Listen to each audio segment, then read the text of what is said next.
153 people, farmers, grandmothers, infants still learning to walk, all of them wiped out in a single summer by soldiers who filed paperwork afterward calling it a military operation.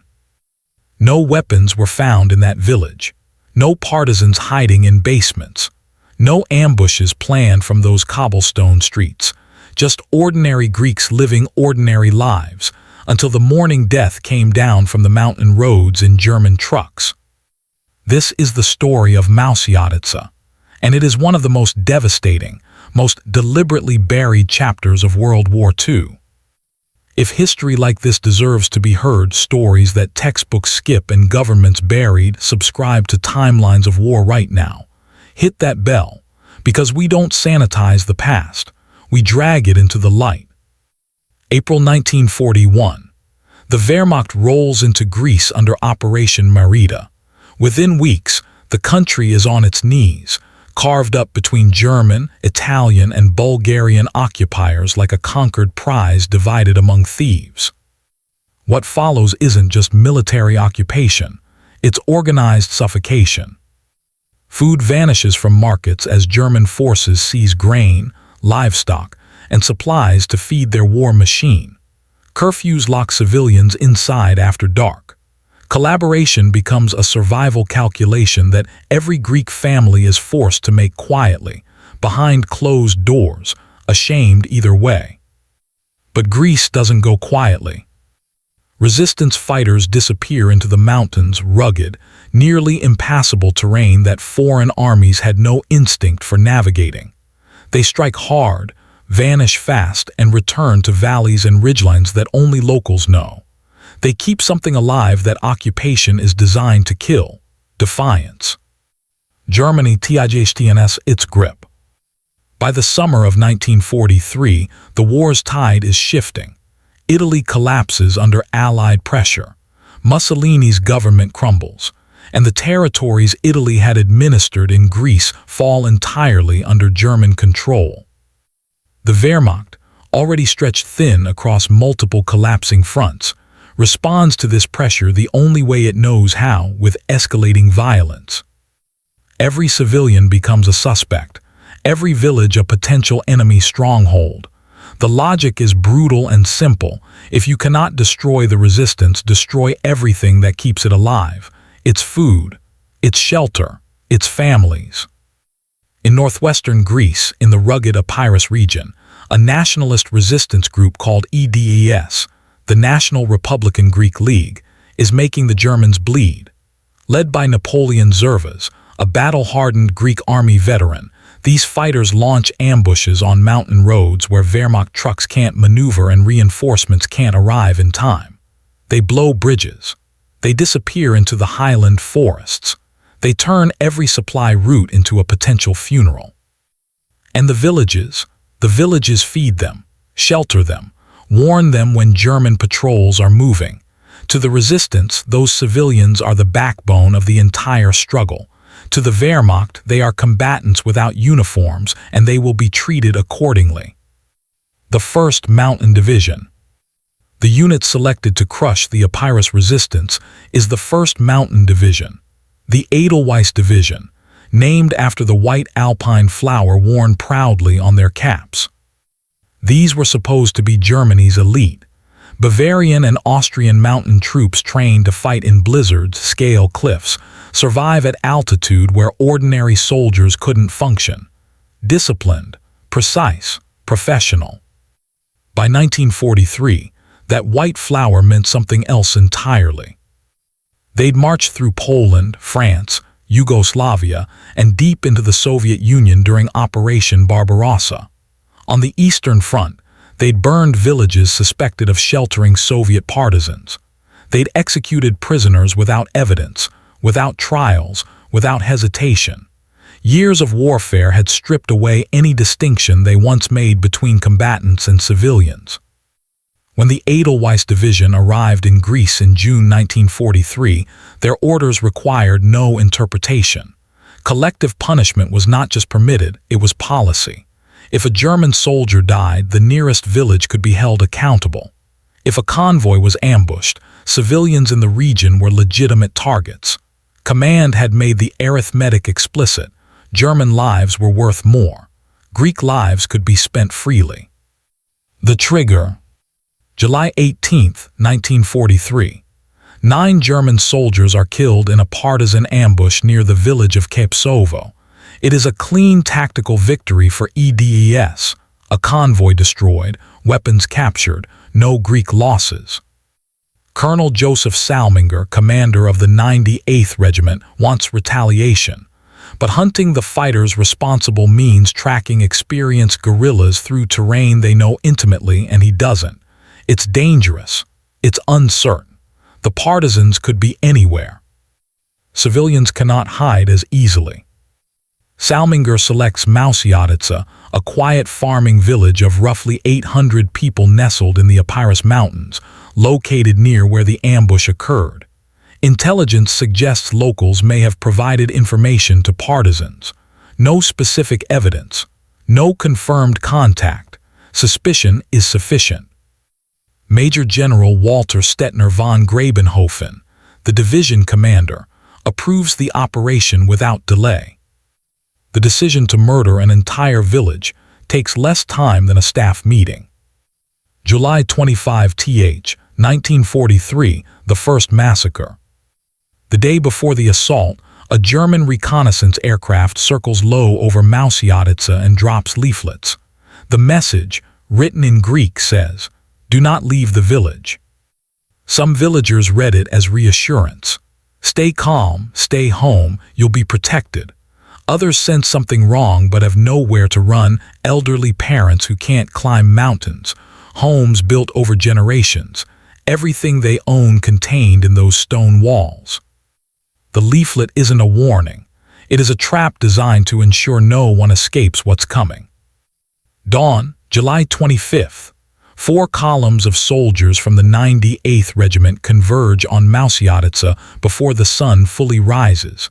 Every road sealed, every mountain path covered. The village surrounded completely before a single resident understands what's happening. Leading one column is Willibald Roser of the 12th Company. His own men have given him a nickname, the Nero of 1298. It was not meant as an insult. To them, it captured something accurate about the man. His comfort with cruelty, his enthusiasm for operations that made other officers uneasy. The assault begins immediately. Doors kicked off hinges, families dragged from beds still in their nightclothes. Anyone who runs is shot without warning, no order to stop, no warning shot, just a bullet in the back. Elderly men beaten with rifle stocks. Women stripped of jewelry, family icons, anything valuable before being herded into the village square. Livestock is seized, homes are ransacked, then torched. Black smoke rolls down the mountainside, visible from miles away, a signal to every surrounding village about the cost of resistance. Survivors, those who didn't die in the initial sweep, are force-marched at gunpoint up to a plateau above the village called Spathari. Centuries earlier, Greek families hid on this same ground during Ottoman raids, sheltering from Turkish soldiers. Now it becomes a killing field under different boots. By afternoon, the villagers stand in rows on that plateau. Mothers holding infants, children gripping each other with no understanding of what they've done wrong. Elderly men and women barely able to stand, leaning on neighbors for support. Machine guns positioned at multiple angles, barrels leveled at the crowd. The order is given. When the shooting stops, 136 people are dead. Because digging individual graves requires labor the Germans have no interest in providing, the bodies, grandmothers and infants together, are thrown into a dry stone well. One mass grave for 136 human beings. August 27 th, 1943, THEY return. 33 days later, the same unit comes back. Another German officer has been killed in a nearby partisan ambush. The 12th Company returns to Mousiotitsa, already burned, already grieving, already half-emptied, and execute 17 more people, shot outside their own homes based on accusations that specific families had cooked meals for resistance fighters. No trial, no evidence presented, suspicion alone. By the end of summer 1943, Mousiotitsa's death toll reaches 153. 63 of the dead are children under 16 years old. The official Wehrmacht after-action report reads, 12th Company engaged and destroyed bandit nest. Approximately 100 bandits neutralized. Not one partisan was found in Mousiotitsa. Not one weapon cache. Not one German soldier had been attacked from within those village walls. It was a lie written in standard military language, filed in triplicate and buried in administrative records, designed to give slaughter the appearance of legitimate warfare. The reckoning. History is slow, but it moves. October 1, 1943. Colonel Joseph Salminger, the man who selected Mousiotitsa for destruction, is killed in a partisan ambush on a mountain road, his convoy destroyed, his bodyguards dead around him. His death triggers another reprisal. 2 days later, German forces massacre 92 civilians in the nearby village of Lingiades. The youngest victim is 6 months old. The cycle feeds itself until there is nothing left to burn.